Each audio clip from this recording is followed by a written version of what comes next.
আমার তর প্রিয় সখা রূপন ভক্তগণ কৃষ্ণ প্রেম ফল প্রদান জড়িতাই জয় মা প্রভু জরাধেশ্যাম সমবেত সমাগত আরো রিভাব কমিয়ে দাও দাদা আহুত অনাহুত দূরাগত বহিরাগত গ্রামস্থ নগরস্থ এবং শহরস্থ হরিসভায় আসন গ্রহণকারী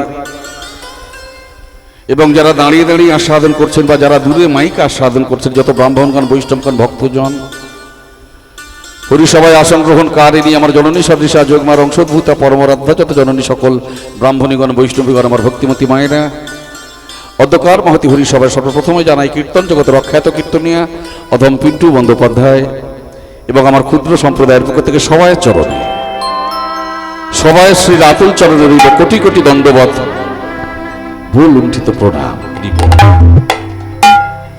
আজ বৈকালিক বা সান্ধ্যকালীন এই হরিসভায় আমরা সবাই উপস্থিত হয়েছি গৌর কথা হরিকথা কৃষ্ণ কথা রস আস্বাদনের লাগে। তো যে রস আমরা আস্বাদন করবো সেই মূলত রস হলো 4 প্রকার। এই সংকীর্তন রস 4 প্রকার। কি কি? নাম সংকীর্তন, লীলা সংকীর্তন, গুণ সংকীর্তন, রূপ সংকীর্তন। এখন এই যে সংকীর্তন রস যে 4 প্রকারের, নাম সংকীর্তন কাকে বলে? এই যে অধিবাস হয়ে তারপর দেখবে বেশ কিছুক্ষণ হরে কৃষ্ণ নাম হয় বা অধিবাসের আগে যে হরে কৃষ্ণ নাম করা হয়, এই 16 নাম 32 অক্ষর হরে কৃষ্ণ কৃষ্ণ কৃষ্ণ হরে হরে হরে রাম রাম রাম হরে হরে। যে নাম সংকীর্তন শ্রীমান মহাপ্রভু করতেন, মহাপ্রভু তো লীলা কীর্তন করতেন না, মহাপ্রভু করতেন নাম সংকীর্তন। তো ভক্তমণ্ডলী আমার ভক্তিবতী মায়েরা, এই 16 নাম 32 অক্ষরকে বলা হলো নাম সংকীর্তন, প্রথম রস। দ্বিতীয় কি? লীলা সংকীর্তন। এই যে আজকের আপনারা লীলা সারাদিন শুনছেন, শুনবেন, রাত্রি সারা রাত্রি শুনবেন।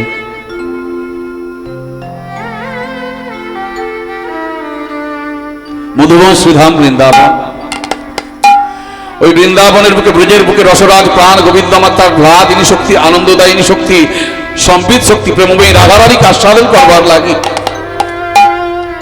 ওই ব্রজের বুকে ব্রজেন্দ্র নন্দন কানাই যত লীলা প্রকাশ করে গেলেন তাকে বলা হলো লীলা সংকীর্তন। রূপ সংকীর্তন কাকে বলে বা গুণ সংকীর্তন? তৃতীয় গুণ সংকীর্তন। যে সমস্ত লীলার মধ্যে ভগবানের গুণের বর্ণনা রইল, অর্থাৎ গুণ বর্ণিত রইল, তাকে বলা হলো গুণ সংকীর্তন। এখন আমরা একটু গৌরাঙ্গের গুণ কথা শুনবো, তাকে বলা হলো গুণ সংকীর্তন। তাহলে গুণ সংকীর্তন কাকে বলা হলো না? যে সমস্ত লীলার মধ্যে ভগবানের গুণের বর্ণনা রইল, যেমন রসোদ্গার, আমার বধূ সে পরশমণি, সে অঙ্গ পরশে এ অঙ্গ আমার সোনারও বরণ খানি। যেমন পূর্বরাগ, যাব হাম পেখলু ভোরা, আকুল দিগ বিদিক নাই অনুভবী মাদন লালসা মন ভোরা। গৌরাঙ্গের গুণের কথা, কৃষ্ণের গুণের কথা। কি বলছেন? রাধারানী কৃষ্ণের গুণের কথা আর বিষ্ণুপ্রিয়া গৌরাঙ্গের গুণের কথা বলছেন। এগুলোকে বলা হলো গুণ সংকীর্তন। আর রূপ সংকীর্তন কাকে বলা হয়? যে সমস্ত লীলার মধ্যে ভগবানের রূপের বর্ণনা রইল, যেমন দামিনী দাম ও দমন রুচি দর্শনে দূরে গিয়েও দর্পকি দাপ, দয়ের অনুপ্রাস ছন্দ, সব দলই। দামিনী মানে বিদ্যুৎ, দাম মানে মালা। ওই যে কামদেব মদন দেবতাদের মধ্যে সব থেকে সর্বশ্রেষ্ঠ সুন্দর দেবতা, এত তার রূপের অহংকার হয়েছিল, তিনি জানতে পেরেছিলেন গৌরাঙ্গ মহাপ্রভু এসেছেন নদিয়া নবদ্বীপে মাঝে রূপের ঝোড়া নিয়ে, প্রচুর রূপ নিয়ে। তো বলেছিল, কে ওই গৌরাঙ্গ, কি রূপ তার, আমি কামদেব মদন, আমি দেখতে চাই। তো কামদেব মদন এসেছিলেন কোথায়? এই নবদ্বীপ ধামে। তো কামদেব মদন গৌরাঙ্গের রূপ কি দেখবে? গৌরাঙ্গের একটা গলায় মালা ঝুলছিল, দামিনী মানে বিদ্যুৎ, দাম মানে মালা, বিদ্যুতের মতো তার প্রভা, তার অঙ্গের ছটা মানে মালার ছটা। সেই মালার রূপ দেখে কামদেব মদন, দর্পক মানে কামদেব, দর্পক মানে কামদেব মদন, দাপ মানে অহংকার, ওই কামদেব মদনের অহংকার চূর্ণ হয়ে গেছিল। এটা হলো রূপ সংকীর্তন। তাহলে আমরা শুনবো আজকে লীলা সংকীর্তন। ভক্তমণ্ডলী আমার মায়েরা, তো লীলা সংকীর্তন শুনতে গিয়ে আজও বাংলার শ্রেষ্ঠ সম্পদ, বাঙালির গর্বের সম্পদ, বাংলার গর্বের বিষয় যাকে বলা হলো গৌড়ীয় বৈষ্ণব পদাবলী, সেই পদাবলী অবলম্বনে আমরা গৌরাঙ্গের গুণকথা একটু আস্বাদন করব। তো কেমন গৌরাঙ্গের গুণকথা, কি বললেন বৈষ্ণব কবি, কি বলছেন, কি সুন্দর কথা বলছেন, দেখুন কি বলছেন। বড় ছেলের মরমে রহ, বড় ছেলে মরমে রহ,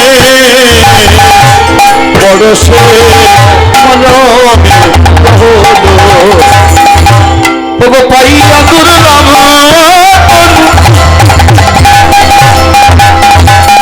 আহমদি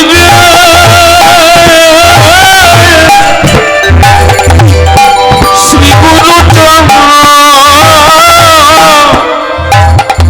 চরণ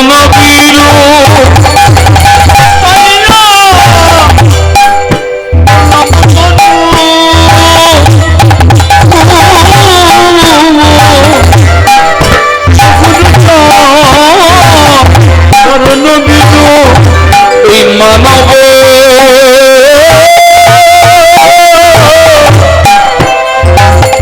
এমন মানব জন্ম বিফলে গেল গো, সাদের মানব জন্ম বিফলে গেল, বিফলে গেল,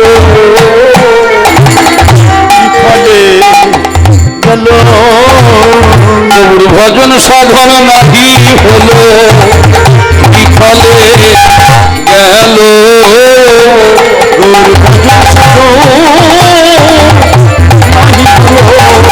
সংসার গালে ডুবে ভজন সাধন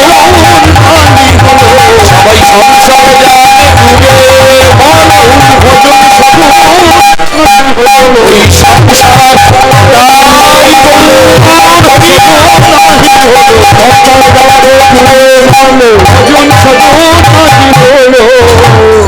সাধন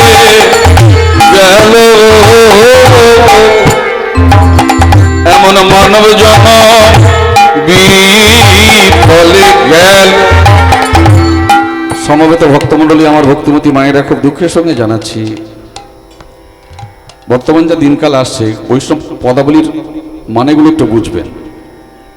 বড় শেল মরমে রহল, মরমে মানে মনি, রহল মানে রইল, তাহলে শেলটা কি, খুব বড়, বড় শেল মরমে রহল। এদিকে মুখ ফিরে মা, ও মা আমার ধরম মা, একে সংখ্যায় কমা, তিনটে মুখ একাই, কি সর্বনাশ রে বাবা, আমার এদিকে ইচ্ছে হয় না, কানই করে না, কান রাজ্য করে না, একটু বলো বলো, একটু বলো, হ্যাঁ ওদিকে পিছন ফিরে, এইদিকে পিছন, এইদিকে পিছন ফিরে বসো, হ্যাঁ তাকাবে, বলে দিয়েছে তাকাবে, তাহলে ঠিক আছে তোমরাও গল্প করো, আমার তো সময় শেষ হলে পয়সা নিয়ে চলে যাবো, কোনো অসুবিধা নাই, আমার পয়সা দিয়ে এনে একটু গায়ে জ্বালা লাগে না, একটু শুনুন না কি সুন্দর কথা বলছেন দেখুন। বড় শেল মরমে রহল, শেল মানে কি, শেল বলতে বুঝবো কি, শেল বলতে বুঝলাম কি, ভালো করে শুনুন কথাটা। রাবণের কাছে একটা বজ্র ছিল, অস্ত্র ছিল রাবণের কাছে। আজ পর্যন্ত এই জগৎ সংসারের মাঝে অনেক ব্রাহ্মণ এসেছে, আমিও ব্রাহ্মণ কুলের ছেলে, আমার পিসির বাড়ি এখানে, আমি ছোটবেলায় বোটে করে আসতাম, বোট না ওই নৌকাতে, আমি দাঁড়ও পেয়েছি, তখন 15-16 বছর বয়স, দাঁড় পেয়ে পেয়ে এসেছি এখানে। চপল কাকা, গোপাল কাকা আছে, ওনাদের সঙ্গে ঘুরেছি, গোপাল কাকা মাছ ধরে আমাকে খাওয়াতো, চপল কাকা মাছ ধরে খাওয়াতো, সব মনে আছে, আমি এসেই খোঁজও নিয়েছি। তো যাই হোক ভক্তমণ্ডলী আমার মায়েরা, আমি আপনাদের বাইরের ছেলে নয়, খুব ঘরের ছেলে। তো শেল শব্দের অর্থ কি, জগতে এত ব্রাহ্মণ আছে, আজ পর্যন্ত এই জগৎ সংসারে একজন ব্রাহ্মণ এসেছিলেন, যে ব্রাহ্মণের সঙ্গে আর কোন ব্রাহ্মণের তুলনা হয় না, যিনি হলেন দুষ্ট রাবণ। এত বড় পড়বেন একটু অধ্যাত্ম রামায়ণ, অধ্যাত্ম রামায়ণ একটু পড়বেন। রাবণের চরিত্রটাকে কুচরিত্র করে দেখানো হয়েছে, কিন্তু রাবণ কুচরিত্র ছিলেন না। তার মতো জ্ঞানী এই জগৎ সংসারে এখনো আসেননি, তার মতো বড় ব্রাহ্মণ এখনো জগৎ সংসারে আসেননি, যদি শাস্ত্র না মিথ্যা হয়ে থাকে, শাস্ত্রে যেটা পাওয়া যায়। তো সেই রাবণের কাছে একটা বজ্র ছিল, অস্ত্র ছিল, যেটা ভগবানের ব্রহ্মাস্ত্রের থেকেও আরো ক্ষমতা সম্পন্ন, যার নাম দেয়া হলো শক্তিশীল। আর এই শক্তিশীলের প্রভাব এত ছিল, যাকে মারবে মৃত্যু তার অবধারিত, মরতে তাকে হবেই, সে যেই হোক না কেন। সেই শক্তিশালী মেরেছিল তাকে, লক্ষণকে। লক্ষণ যখন শক্তিশালীর আঘাতে মৃতবাদ মারা যাবে, রাজীব লোচন রামচন্দ্র কাঁদতে কাঁদতে বলেছিল, লক্ষণ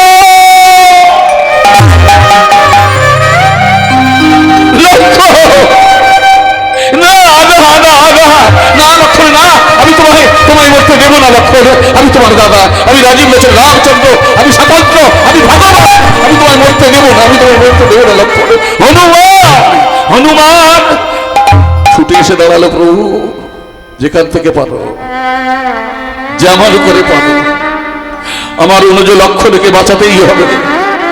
পাতালে এই মর্তে সর্বধারে সর্বত্র চলে যাও, তুমি যেখান থেকে পারো, যেমন করে পারো, সব থেকে স্বর্গের বা মর্তের বা পাতালের সব থেকে বড় বৈদ্যরাজকে নিয়ে এসো, যে বৈদ্যের দিয়ে আমার লক্ষণকে চিকিৎসা করাবো, তাকে বাঁচাতেই হবে। এখন প্রশ্ন হলো, শক্তিশালীর এত ক্ষমতা, তাহলে লক্ষণ মরল না কেন? যাকে মারবে তাকে মরতে হবে, তাহলে লক্ষণ মরল না কেন? আসলে ভগবানকে তো মারা যায় না, ভগবানকে মারা যায় না, তাহলে লক্ষণ কি ভগবান নাকি? লক্ষণ একা ভগবান নয়, ওরা চার ভাই ভগবান। সত্যযুগে চার নারায়ণ ছিল, আপনারা যারা জ্ঞানী গুণী আছেন, যারা শাস্ত্র পড়েন, তারা জানেন। সত্যযুগে চার নারায়ণ ছিল। প্রথমে বাসুদেব নারায়ণ, তারপর শঙ্কর্ষণ নারায়ণ, তারপর অনিরুদ্ধ নারায়ণ, তারপর প্রদ্যুম্ন নারায়ণ। এই বাসুদেব নারায়ণ হলেন রাজীব লোচন রামচন্দ্র, শঙ্কর্ষণ নারায়ণ হলেন লক্ষণ, অনিরুদ্ধ নারায়ণ হলেন ভরত, প্রদ্যুম্ন নারায়ণ হলেন শত্রুঘ্ন। তাহলে চার ভাই চার নারায়ণ, নারায়ণের অংশে জন্ম, তাকে তো মারা যায় না, বা তাদের তো মারা যায় না। হনুমানকে যখন নির্দেশ করলো, হনুমান চলে গেল পাতালে বাসুকি নাগের কাছে, সেখানে গিয়ে কোনো বৈদ্যরাজ পেল না, চলে এলো মর্তধামে, চারিদিকে পর্যবেক্ষণ করে কোনো বৈদ্যরাজ পেল না, চলে গেল স্বর্গধামে, স্বর্গধামে গিয়ে চারিদিকে ভ্রমণ করে কোথাও বৈদ্যরাজ পেল না। শেষে দেবতাদের লিস্টের প্রথমে যার নাম, দেবতাদের যে লিস্ট আছে, তার প্রথমে যার নাম ব্রহ্মা, বিষ্ণু, মহেশ্বর, দেবরাজ ইন্দ্র, ব্রহ্মার কাছে চলে গেলেন। ব্রহ্মার কাছে গিয়ে বললেন, পিতামহ ব্রহ্মা, হে সৃষ্টিকর্তা ব্রহ্মা, হে সৃষ্টিপতি ব্রহ্মা, আমায় সাহায্য করুন। হনুমান, তুমি বীর হনুমান, তোমাকে সাহায্য করবো আমি, হ্যাঁ, জগৎ সংসারে তুমি যে মহাবীর, আমায় কৃপা করুন। কেন? আমার প্রভুর অনুজ লক্ষণকে শক্তিশীল দ্বারা বিদ্ধ করেছে, মৃতবাদ লক্ষণ, তাকে বাঁচাতে হবে, আপনি সব থেকে বড় বৈদ্যরাজের সন্ধান দিন। সৃষ্টিকর্তা ব্রহ্মা বললেন, শোনো হনুমান, চলে যাও তুমি লঙ্কেশ্বর রাবণের কাছে। ওই রাবণ তার জ্ঞানের বলে, তার ক্ষমতার বলে বলবো না,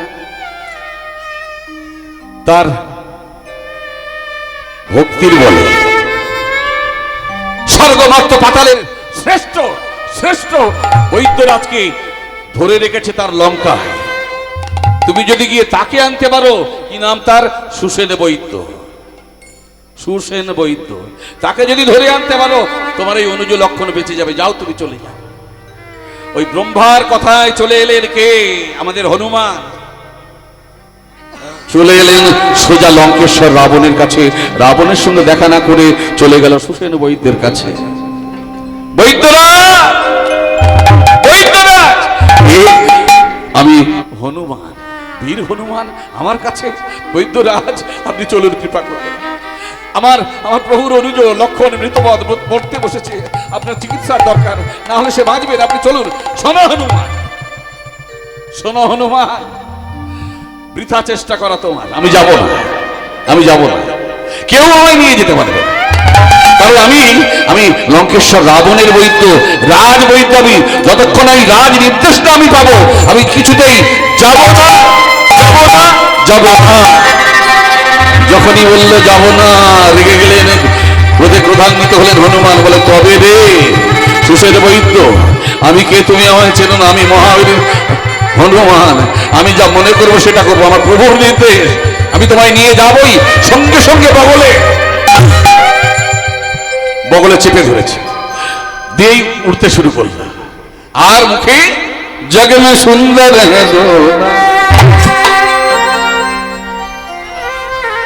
চাহে কৃষ্ণ কহো রাম রাম রাম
বৈদ্যকে ধরে নিয়ে সোজা চলে গেল লক্ষণের কাছে। লক্ষণের কাছে দাঁড় করিয়ে দিল, দিয়ে বলল, প্রভু আমি এসেছি, সুসেন বৈদ্যকে নিয়ে এসেছি, আগে চিকিৎসা করতে বল। সুসেন বৈদ্য বলে ফেললেন মুখ দিয়ে, শোনো হনুমান, ক্ষমতার জোরে তুমি আমায় তুলে আনতে পারো, কিন্তু আমার দ্বারা চিকিৎসা তুমি করাতে পারবে না। রাজ নির্দেশ না পাওয়া পর্যন্ত আমি চিকিৎসা করবো না, করবো না, করবো না। আর সেটা লঙ্কেশ্বরের দিতে হবে অনুমতি, তবেই আমি চিকিৎসা করবো, না হলে করবো না। হনুমান করজোড়ে দাঁড়িয়ে বলেছিল, ওগো বৈদ্যরাজ, তুমি তো চিকিৎসক, তুমি তো বৈদ্য, তুমি তো ডাক্তার। আচ্ছা বলো তো, বা বলুন তো বৈদ্যরাজ, আপনার কাছে রাজ নির্দেশ বড় না রোগী বড়? ডাক্তারের কাছে রোগী বড় না মন্ত্রী মিনিস্টারদের নির্দেশ বড় হয়? রোগী বড় হয়।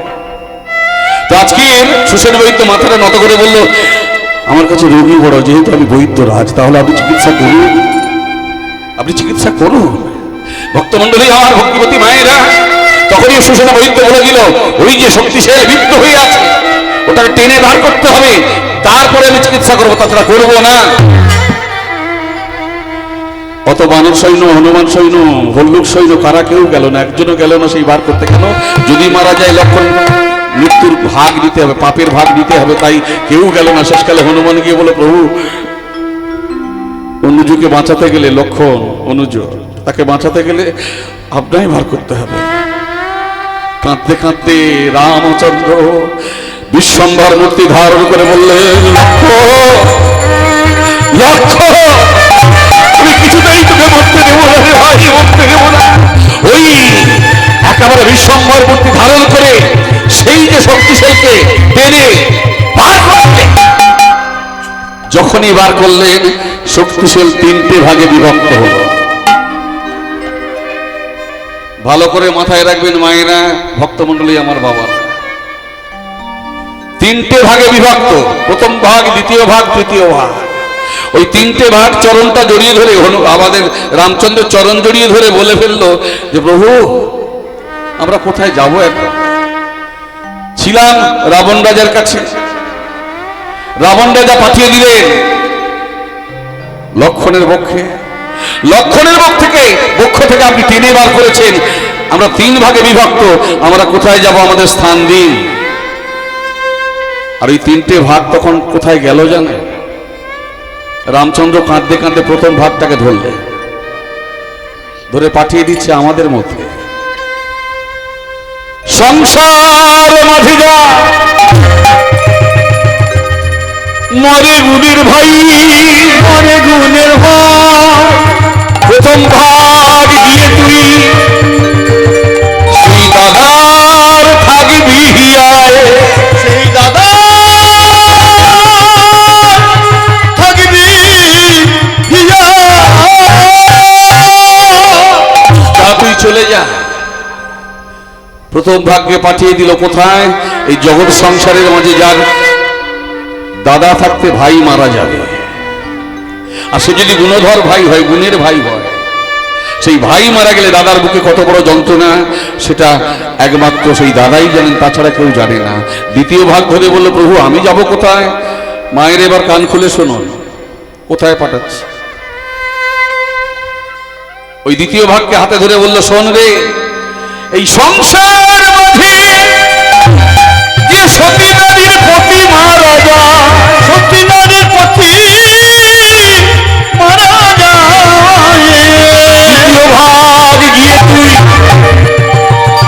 সেই সতী নারীর বুকে দিবি ছাই, সতী নারীর বুকে দিবি।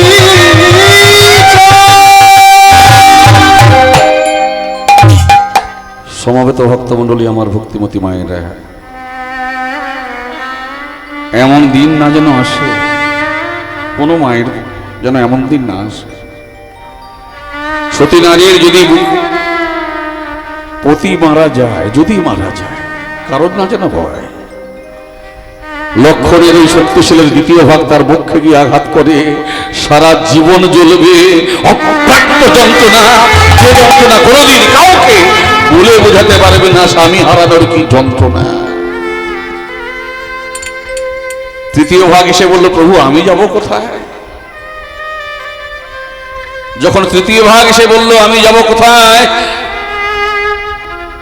সেই তৃতীয় ভাগকে হাতে নিয়ে কাঁদতে কাঁদতে বললে ওরে শোন, এই সংসার মাঝে যে পিতা মাতার সন্তান মারা যায়,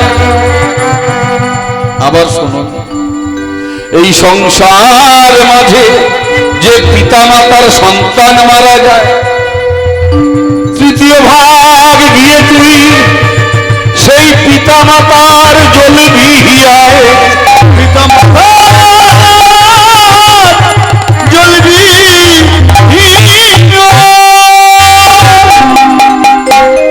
যদি কোনো বাবা মায়ের সন্তান চলে যায়, ভগবান না করুন এরকম দিন কারণ না যেন আসে, যদি কোনো বাবা মায়ের সন্তান চলে যায়, মারা যায়, সে কন্যা সন্তান হোক পুত্র সন্তান হোক, যদি মারা যায় সেই যন্ত্রণাটা একমাত্র বাবা মা ছাড়া কেউ আর বুঝতে পারে না। ওই লক্ষণের শক্তিশালের যন্ত্রণাটা নিতে হয়। ভক্তমণ্ডলী, আমার ভক্তিমতী মায়েরা, তাই বৈষ্ণব কবি খেদ করে বললেন কি, হায় হায় বড় সেল মরমে রয়ে গেল। ওই অমন লক্ষণের শক্তিশালী সেই যন্ত্রণাটা বুকে হচ্ছে কার? বৈষ্ণব কবির। কেন যন্ত্রণা হচ্ছে? পাইয়া দুর্লভ তনু, পাইয়া দুর্লভ তনু। খুব ভালো করে শুনবেন, রামায়ণের গল্প, মহাভারতের গল্প, এগুলো গল্প, তথ্য নয়, বা তত্ত্ব নয়, তথ্য। এতক্ষণ আপনারা তথ্য জানলেন, তত্ত্ব নয়। তত্ত্বটা কোথায় এবার দিচ্ছে দেখুন।